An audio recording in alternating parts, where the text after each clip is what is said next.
Okay, here we are. This is ThinkTech Hawaii doing a ThinkTech Talks with Dawn Lippert and Lauren Tonokawa, both of Pictr. That's Pictr. It's one of the oddest acronyms in the world. That's Dawn, that's Lauren, okay? And we're talking about how Pictr got $30 million, or is getting. Do you have it yet? Is it in the bank?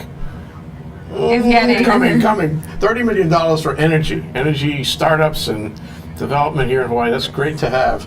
Okay, and it's called the Energy Accelerator, and I bet you don't know how to spell that. It's EXCELERATOR. Or the person who wrote that doesn't know how to spell in general, one or the other. Okay, so I need details. Let's do this as a news story. Donna, can you tell us, what happened? Sure. So the Energy Accelerator started with seed funding from the U.S. Department of Energy.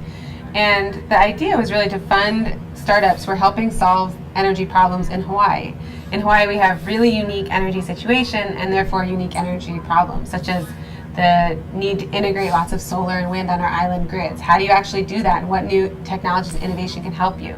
So we started with funding from the U.S. Department of Energy, and we launched the Energy Accelerator to help companies commercialize their technology. It's one thing to invent something, to do research and development in the lab, and it's much, much more difficult to find partners and actually market it in the real world. So we launched the Energy Accelerator to help companies in the energy space do that and take advantage of all the amazing opportunities and conditions here in Hawaii that can help companies bring their technologies to market. So we launched the Energy Accelerator, and we have had some very strong early success in helping companies get over these difficult humps, and the Navy recognized that, and they've been looking for ways to fund technology and actually commercialize technology, and so they said this is a horse we want to back. Wow. Okay, some questions come to mind. Just, just going step by step on this thing. Some people say that energy is the tech that tech was supposed to be. And inherent in that silly statement is the notion that energy isn't really tech. Energy is energy. Energy is dealing with, the natural environment and trying to capture the energy in the natural environment. This is not necessarily tech. But what you're talking about, what Pictr has dealt with in its life, which is about 10, 12 years now, something, whatever. Pictr's actually been around 30 years. 30 years. So longer than both of us. It goes faster. When you're older, it goes faster. So, the idea is that energy does require tech, and we have to find the tech to bind the pieces together to make them work better, to deal with the, call it the political or the social or the economic requirements that we impose on energy to make it all work better. And so that's what you're really talking about. It's not to develop energy per se, but it's to facilitate the development of energy with new tech items. And add one more thought, is that, people have seen Hawaii, right or wrong, as an energy laboratory, because it has all these great resources, therefore we should be way ahead of the other places in the world, and we should, inherently we should have the best practices and the technology to harness and capture and, make maximum use of our natural resources. So it sounds like that's what you're about to do with this. Have you already been doing it, or are you going to start now? We have been. We've actually funded 17 companies previously. They've done very well. They've actually raised over $40 million of follow-on funding and have over $18 million in revenue and over 400 jobs created with those companies. Example. So we have 17 companies I work with. One of them we worked with is IBIS Networks.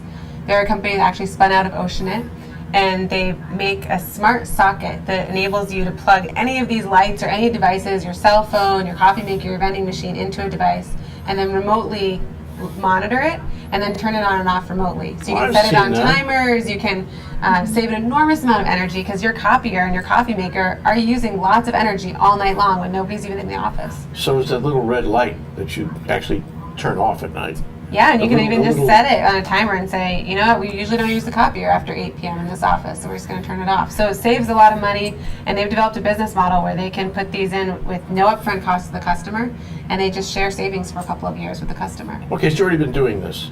And so you know the mission already. I mean, you're the best possible recipient because you've already opened the whole idea up, and you're already doing it. So is it going to change now that you have the $30 million? So I think it'll just get better. We are a startup just like all of the companies that we fund, and we learn a lot every time we fund companies. And we've been able to develop an incredible network of mentors and partners and people to help us help companies. It's not really about just our staff. It's really about leveraging all the expertise in our community, in the Asia Pacific, and in Silicon Valley to help these companies succeed. So I think it will get better. It'll continue to get stronger and better. We're bringing in more partners, both to help companies and also to help support Energy Boy, it sounds like you're really going gangbusters. What would have happened had the $30 million not come through for you? Well, You don't we've have to been answer that. You working. can say, Jay, I don't want to answer. No, we've been working on this for a while. So we make an announcement when it, Serious. when the ink is dry. But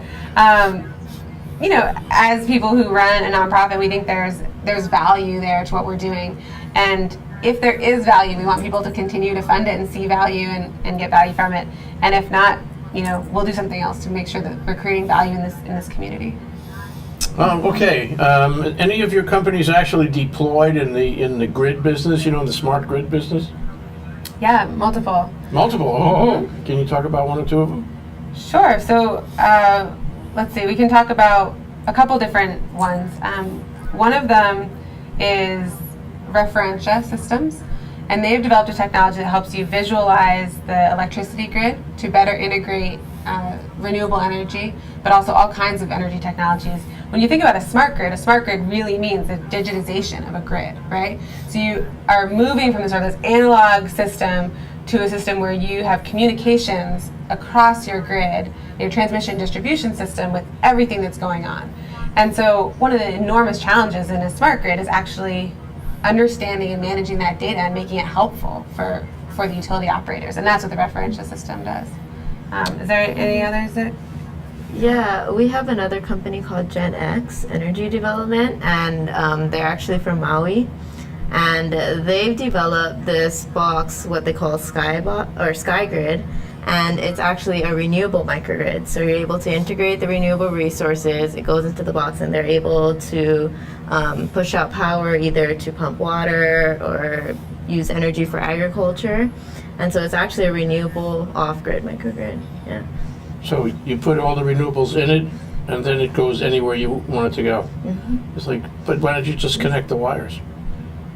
Well, you need a set of controls Oh. and a battery storage to be So I able to think transfer. people understand, as Dawn was saying, I don't think people really understand what Like a what's in the smart box, grid, yeah. what's in the box, and, Mhm. and how, what digitization does to make the pieces come together so that the grid is really smarter, functions better than it did before. And this technology also works in places where there isn't a grid. So you can just take this to a farm in the middle of nowhere. This one happens to be in the middle of nowhere, Hobby, where there isn't a grid there, and they I can. beg your pardon, Hobby is a very nice town. Never mind, it's in the Big Island, and you're in Polo Point, yeah. It's so beautiful. They don't have electricity to all these sort of remote areas and so, but if you want to do agriculture, if you want to provide power to those, instead of stringing transmission lines, you can actually just do it on site with this renewable microgrid. So, basically what Gen X has figured out how to do is to trick your solar and your wind into thinking there's a grid there and to providing power to a high voltage system as if there were a grid there. That's pretty sophisticated. Yeah. But how does that integrate with the utility? What do they say about this? This is the ultimate in distributed energy, isn't it? A neighborhood. Yeah. Well, the utility is one of our best and major partners. I mean, to really do energy transformation, it has to be all of these partners working together. So all of what we would sort of call the legacy or incumbent energy providers, as well as these new innovation companies. So there are areas where it just doesn't make economic sense for the utility to be providing power. And in areas like that, you need alternative solutions. I don't know why, but this reminds me of the Wheeling Doctrine. Are we an inch away from the Wheeling Doctrine these days? Just to take the box that Lauren was talking about, okay, and have a bunch of guys put their energy in, and then a bunch of guys take their energy out. It's not connected to the grid. Now, what's the economics of that? Do I pay for what comes out of the box? Isn't that Wheeling? Well, wheeling is when you're actually using the existing transmission distribution system to provide energy to other parties. Okay. So, and across property lines. So all of this is within one property line. But I think the basic Okay, tenet. then isn't it a utility? Uh, I don't want to make trouble it's, here. no, I mean, it's not really a utility. It's really a question of how do you provide some of these distributed generation services in a more flexible way. And I think, from a general perspective, what we're trying to do is transform an energy system in Hawaii. And I think that there are so many layers to how we're trying to do that, right? I mean, on the policy side, this is incredibly critical. I mean, you and others, and we've been very involved in this discussion from the policy side. And then on the technology side, there's lots of new things coming down the pike. And then finally, on the innovation side, like what do you actually do to create value here where there are startups that can build and grow businesses starting in Hawaii and going elsewhere, and not just bring in technology from elsewhere and build it here, right? And so there's multiple different pieces to building a really strong and resilient ecosystem around energy innovation here. Your example was really a good example. I mean, it gets my blood boiling to think that is being done, yeah. Right. So that it's not just the old story of the guy with solar who cuts off from the grid. It's this whole notion of cooperative in the neighborhoods. And why not? It's probably more efficient to do it that way than laying power lines for, I don't know, tens of miles or hundreds of miles and all that. So, I mean, when you have that kind of creativity, the world is your oyster. You can do anything. Wow. And it's very much a portfolio approach. I mean, we are looking at doing everything. We're very involved in biofuels, in electric transportation, in systems transportation solutions. We're looking a lot at smart grid, and we are heavily involved in energy efficiency as well. So, I mean, there's a portfolio of solutions, many of which we have to do in partnership with the utility, and they've been a fantastic partner for us. Others that we're doing in partnership with refineries and other energy companies. So my next question was going to be, where are you going to put the money? I think you already answered it. But let me ask it again. Where are you going to put the money? So the money is for 5 years of running the Energy Accelerator. The vast majority of funding goes directly to companies. Do you want to describe a little bit how we do the applications and what we're seeing so far? Sure. We're currently accepting applications until Friday, which is the deadline. Oh, I gotta go now. Better get yours in. But once it comes to mid-October, we'll be selecting a cohort of growth stage companies, which are the later stage, where we'll be funding demonstration projects up to $1 million. So what we're going to do is we're going to bring them out for a week in November, and they'll get sort of integrated with the ecosystem here and get to meet a lot of the people they'll be working with on the directly on the project. And following that week, we'll decide how much we're going to fund, who we're going to work with going forward from there. And we also have another cohort of earlier stage companies, which we'll be bringing out in January. And we fund them up to $100,000 each for a bunch of business development. Since they're earlier stage, we don't do demonstration projects for them, but we work with them on their go-to-market strategy, their business model, and developing that side. This is not dollar half. No. This is serious money. It I mean, is, if you yes. compare this, for example, against the cohorts that have been selected for the Blue Startup Program, that's small. That's small compared to this, and that means you have a different group of cohorts. I mean, it's more serious. There needs to be more research. There needs to be more resources brought to develop the technology. It's not just an app. It's more than that. Yeah. Yeah, and I mean, what we've done is talk to people across this innovation ecosystem, and we have partnered with organizations across the mainland and internationally to understand what it really takes to get an energy technology to commercialization. It is, like you said, I mean, it's really different from developing a web platform, an app, or a mobile platform. There are completely different skill sets that are required to be successful. I mean, imagine sort of the difference between having an app that you don't want to break and having something that's integrated into your power system. Which could cause a terrific disaster. Could cause a terrific disaster. It has to be outside for 20 years. This equipment has to be designed to be rugged and resilient. And it's dealing with lethal forces. Absolutely. So this is it's a whole different scale of problem, but I mean, you also have to understand the reward. I mean, the energy market is one of the largest markets in the world. There's an amazing flow of capital that goes every day, every year through the energy markets. And so when you actually can develop things that work, there's a huge upside potential. Okay, so your cohorts, your applications are coming only from local companies, or are you open to, Cincinnati? Yeah, we take applications from local here and also on the mainland as well. Why? So we have, I mean, aren't you worried? This is my gadfly question. You have to forgive me for this kind of question. Aren't you worried that you're going to wind up giving all your money to Cincinnati? well, the reason why we bring in mainland companies is so that we can get a good mix of the local and the mainland, because what we found in this last cohort where we had half and half, they really mixed well together and they learned a lot from each other.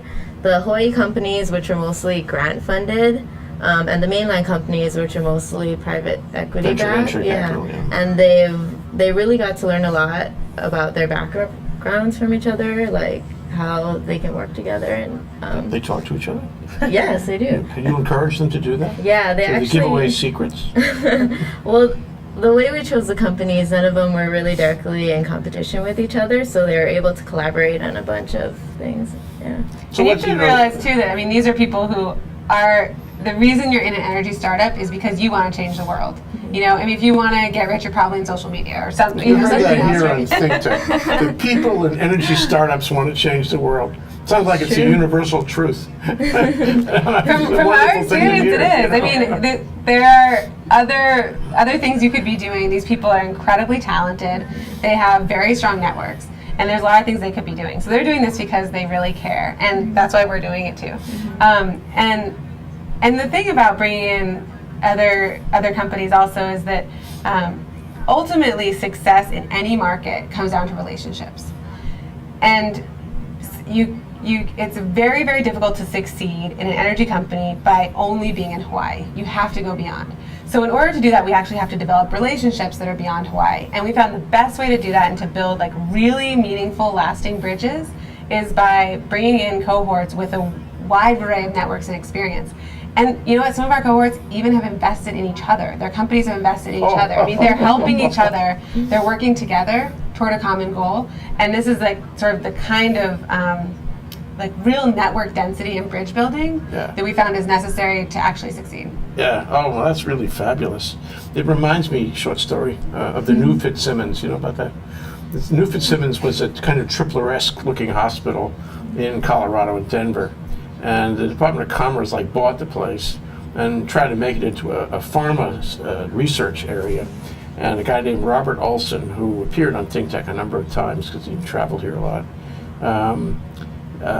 his idea was, and he was successful at this, is to bring the researchers together so they would talk each other and stimulate each other. I said to him, "How did you do that? What was the secret sauce to make them talk to each other?" He said, "It was food."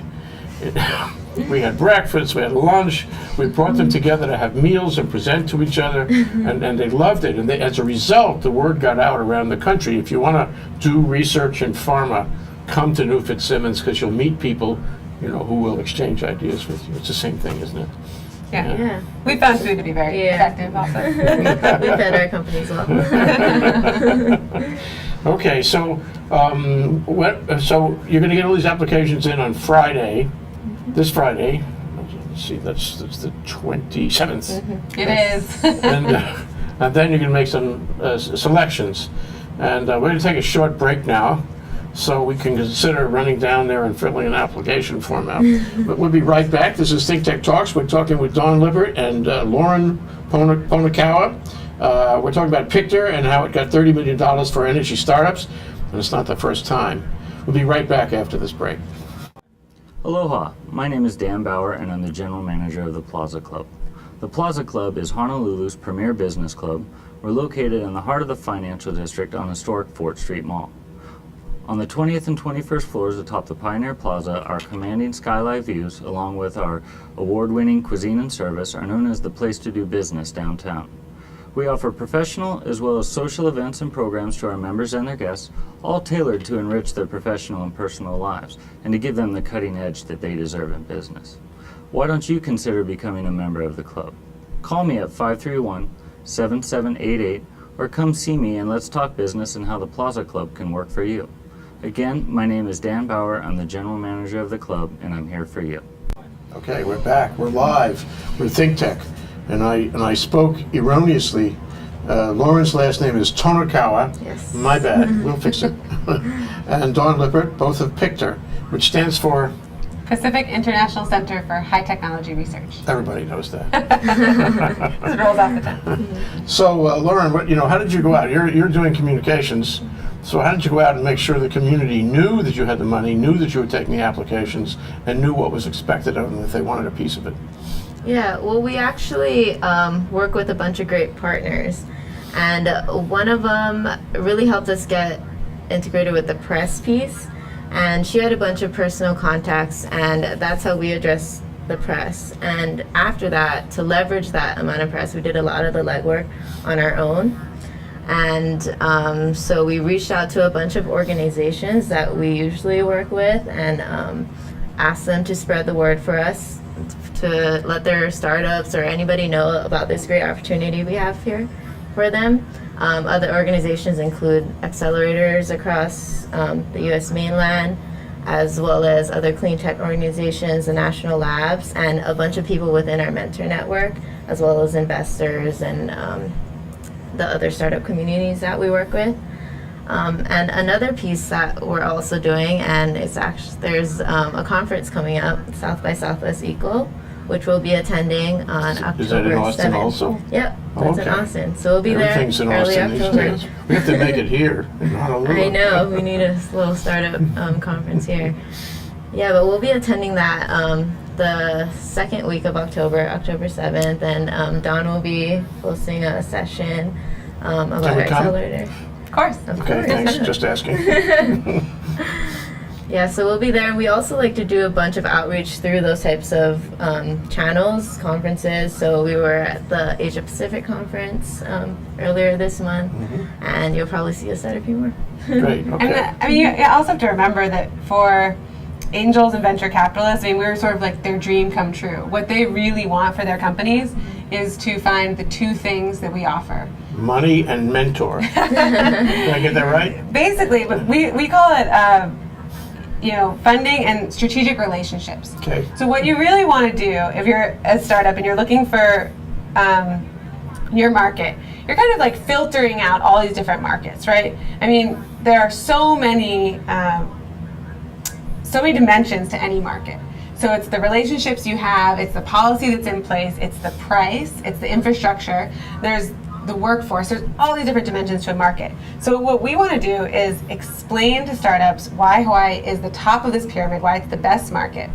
And they may think that, but they may not have the relationships here to get things done. And as we know, you have to really understand this market and how to work within it to get things done quickly, without wasting a lot of time, without wasting a lot of money. And for startups, time is money.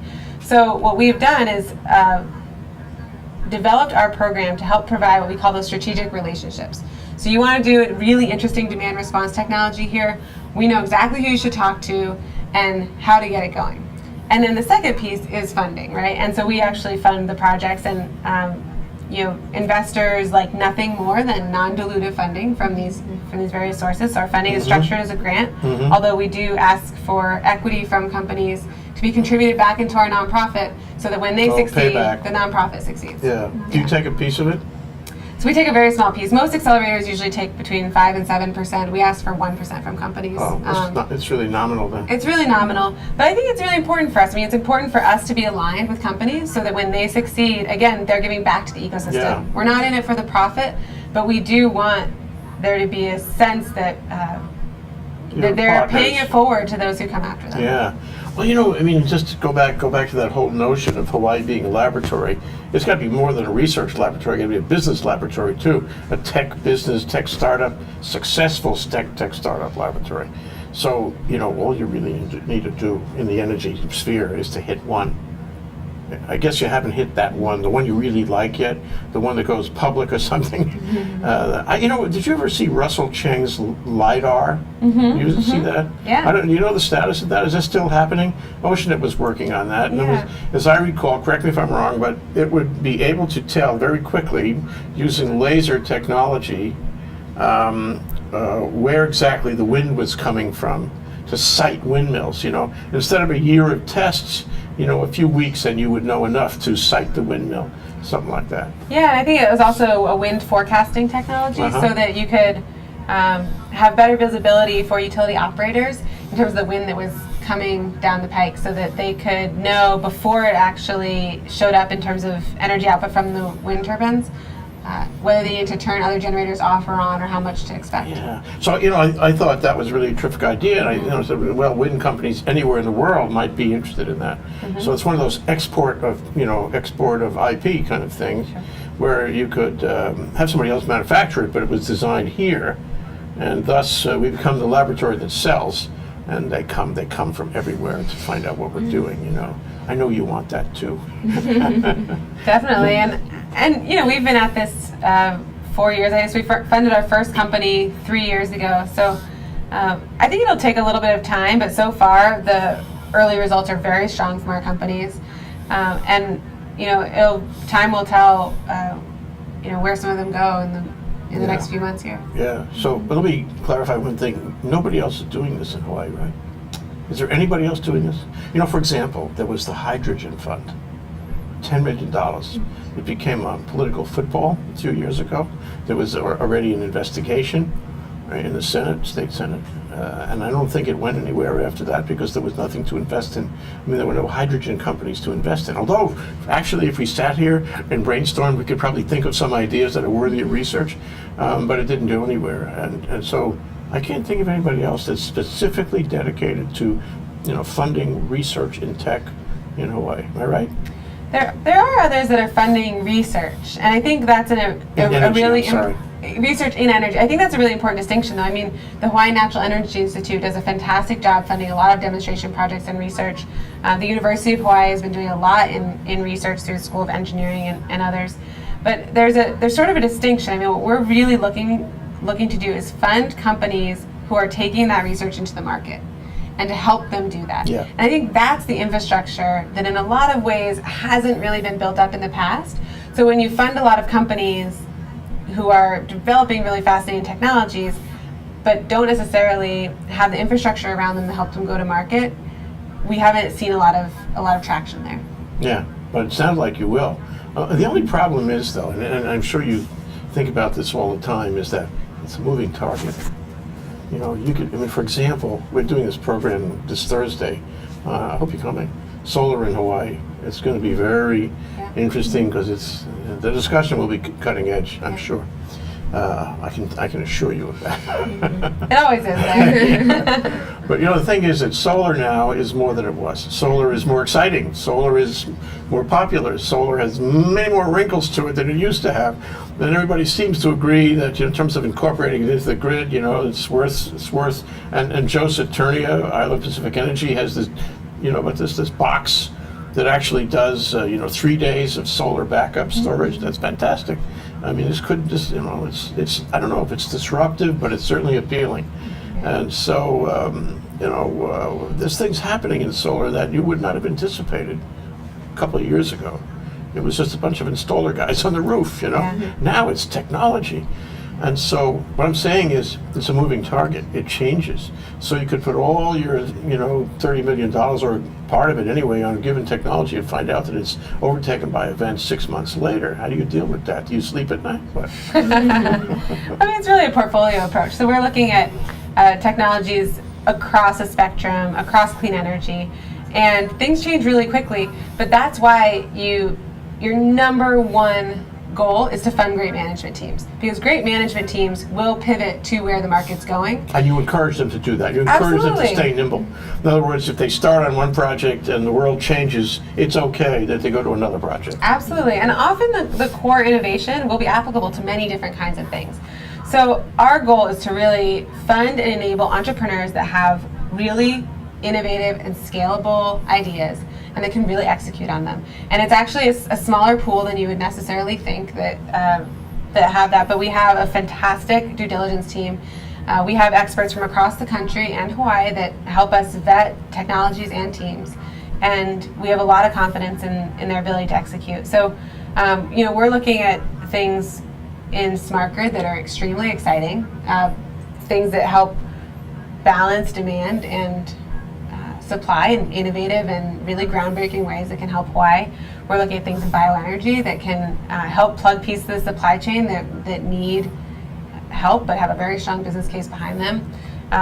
And we're, as I mentioned, we're interested in energy efficiency. We have a company called Bright Light Systems that has a very high wattage, high mass system that is not only twice as efficient as anything now on the market, but it also gets an additional 30% efficiency by shutting off areas that are not needed. So having a smart, connected lighting system as opposed to sort of a dumb system where the whole port's on or the whole port's off. I mean, there's a lot of savings that you can have by being smart about how you use energy, and they're up to 80% more efficient than the competition. So, so by really diversifying our technology platform, we're insulated against those risks, but again, it all comes back to the management team. Yeah, who could realize that they've been overcome and decide to go in another direction because they're, with your help, they're watching the whole landscape. Yeah. So, are you running this thing, actually? Yeah, okay. You seem so completely facile with all elements of it. You guys see each other every day? Every day. We have an awesome team. We have a great team of folks who have a diverse array of experience and that help us get this done. Yeah. Yeah. Okay. And in addition to all of our mentors and our network of strategic partners as So well. you have local mentors. Can you name some for me?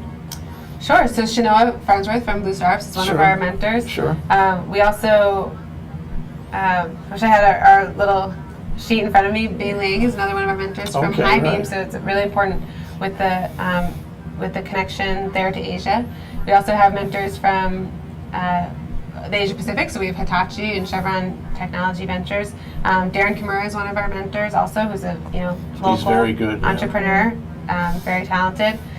We have folks from the other startups who've sort of gotten to that next level. So I put Sopogy in that category, but also Coonley Agri-Systems in terms of their ability to productize what they're doing. All across the landscape. Mm-hmm. Yeah. We have mentors from Ulupono also. I mean, really, it's an ecosystem. So effort. you're really connecting up all the pieces, in the what do you call it, in the energy research area. Now you mentioned Bei Ling and Asia and all that. So, for example, everybody knows that Hitachi is doing some digitization of the grid in Maui. It's like famous, and the Koreans would like to come in and compete with Hitachi in Maui Right. and elsewhere. And so, the question I put is, what role do those kinds of companies have in your program? Say Hitachi, or say a Korean company, or any company from Asia that wants in on the Hawaii special place thing. Yeah, one of the parts of our program is connecting the companies with strategic partners. So that's sort of a role that Hitachi could definitely play in working with the company on how they can work together, as well as not only on the technology side, but definitely on the business side, and then expanding. So. And I think in energy, what we've seen is that it's a tough road to hoe right now for energy companies and VCs. And what's really stepped in to fill the gap is these strategics. And they have large funds. I mean, if you look at Chevron, BASF, all the, Shell, all these folks are actually investing in energy technology, not to mention all the utilities. NextEra, Dominion, San Diego Gas and Electric, these guys have their own funds where they're investing in technology. So from our standpoint, to help these companies succeed, we have to look beyond sort of the traditional kind of angels and venture guys and look into these large corporations that have a strategic interest in having access to technology. Maybe they've cut their own R&D budgets over the last 5 years with the downturn. Maybe they've made some changes internally, but they still have a huge need for new technology. So they're really pivoting to a strategy where they're investing in a lot of early stage companies with very good entrepreneurs and really interesting technology, and so our role is to help facilitate those partnerships for our companies. Yeah, well, it's interesting, and even without Deninoe, this is happening. You know, I mean, it sounds like you can do it without him, actually.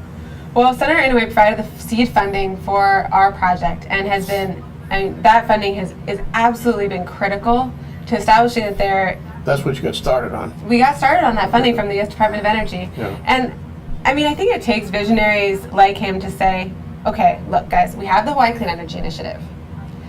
What that means is that we're going to be transforming our energy system and bringing in some of the best technology in the world to do it.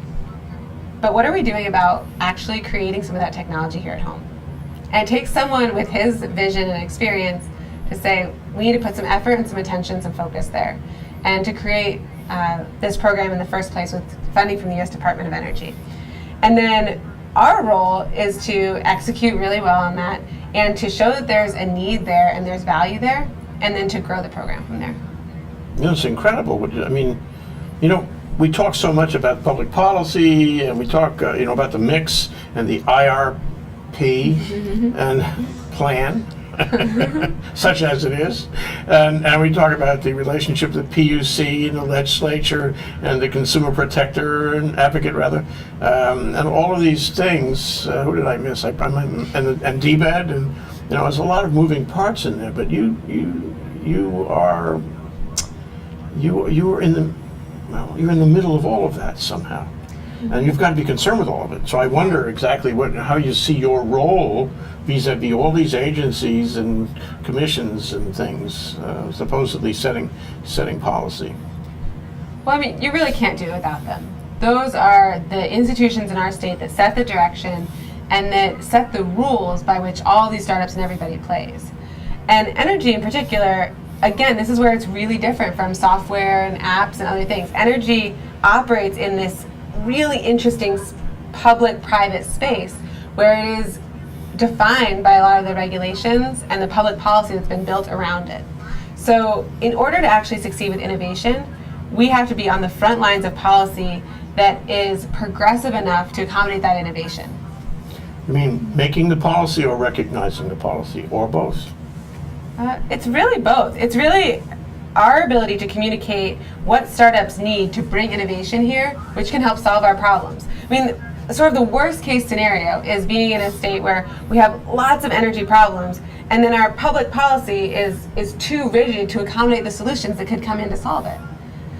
You know, a So perfect you've got to example. make that point with them, yeah. Right, but they're on board. They love this. I mean, it's really a question. It's largely a question of sort of communicating effectively in terms of what the needs are.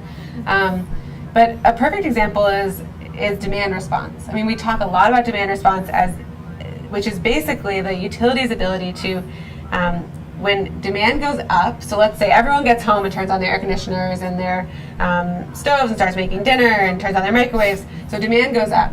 And the utility has two options. One option is to turn on another generator, turn on another power plant. And the other option is to turn off other demand. So that's demand response, right? Is the ability to turn off other things. And in other markets, we've seen that demand response is much, much less expensive than turning on another power plant. So how can you actually create incentives for people to do demand response? Now, Pennsylvania, New Jersey, Maryland, the market called PJM has been very progressive in this area, where they pay buildings and factories and everyone else to turn off their systems, and it's much cheaper for the overall system and it creates value there. And we're moving toward that as well, but that's a perfect example of how market mechanisms can enable innovation, where you have some of the leading companies around this sort of like smart management of demand really flocking toward that market. And you computerize it, you don't even have to think about it again. That's right. So you pay them, this is like the farm subsidies, isn't it? You pay the farmer not to grow on a given acre, yeah? So you pay the factory not to use power in a certain time of day, and you do this automatically. Right. And he buys in, so the power goes down at that time, and he gets a check in the mail or a credit, whatever it is, automatically. So it's really not, it's not a multiple series of transactions, it's just one understanding, and then you feed it into this whole big digital network, so to speak. And then you have more comfort, more security, and it's pretty exciting stuff. Yeah. Well, you know, you have a long way to go. I mean, are we just at the beginning, or are we at the mid-course? Where are we now?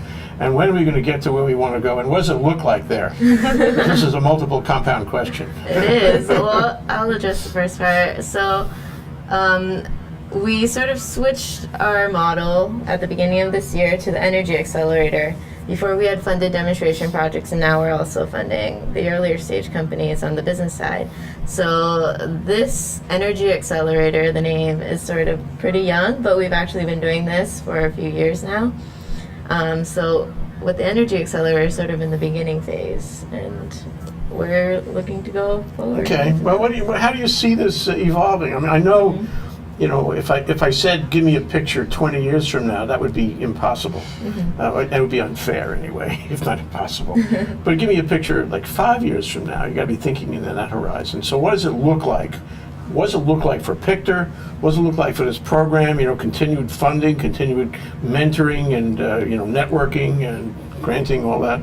And what does it look like for the laboratory in the state of Hawaii? Ooh, it's exciting to think about it. What do you think about it? It is exciting. Well, I mean, it's really interesting, just for me personally, because 5 years ago we launched the Hawaii Clean Energy Initiative, and at that point I was a consultant to the Department of Energy, doing a lot of the modeling like a around long time that. ago, doesn't And it? things have changed so much, and none of us could have really guessed where we would be with solar. Yeah. Who knew we would go from 5 megawatts to 230 megawatts of solar? Yeah. Who knew we would really be over 200 megawatts of wind in the state? I mean, these are enormous sea changes in our energy landscape. So, in some sense, it's hazardous to predict. I, would predict that renewables will probably continue to get cheaper, and oil will probably continue to get more expensive. And so those are two trajectories that I'm relatively That's pretty comfortable easy. with. Yeah. And so, what does that Nobody's mean gonna for us as a disagree with state? you. I mean, for us as a state, that means like hop on board what's getting cheaper, I think. Yeah. And then the other thing, I think, just not to be cagey, but for us personally, I think from the Energy Accelerator and the Pictor standpoint, our ability to succeed lies in our ability to pivot, just like these startups. And I think, if we create value, if our companies succeed, we will continue to learn. Every cohort, again, will continue to be a little bit different than the one before. But I can be pretty confident that we'll be bringing on many more partners, many stronger partners in addition to Navy. I mean, we are thrilled that Navy stepped up to the plate. They tripled the historic investment in this program, and they said, we want to back this. This is a really important initiative for Hawaii, for the Asia Pacific.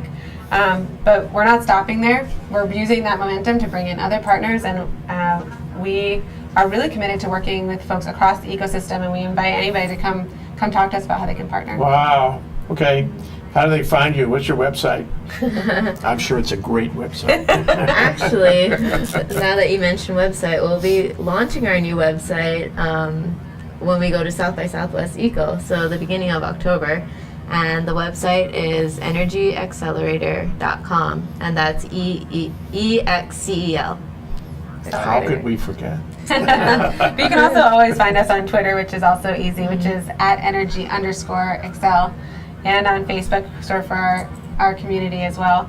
I think being part of a community means being out there and being engaged, and that's what we do. The story isn't really the 30 million.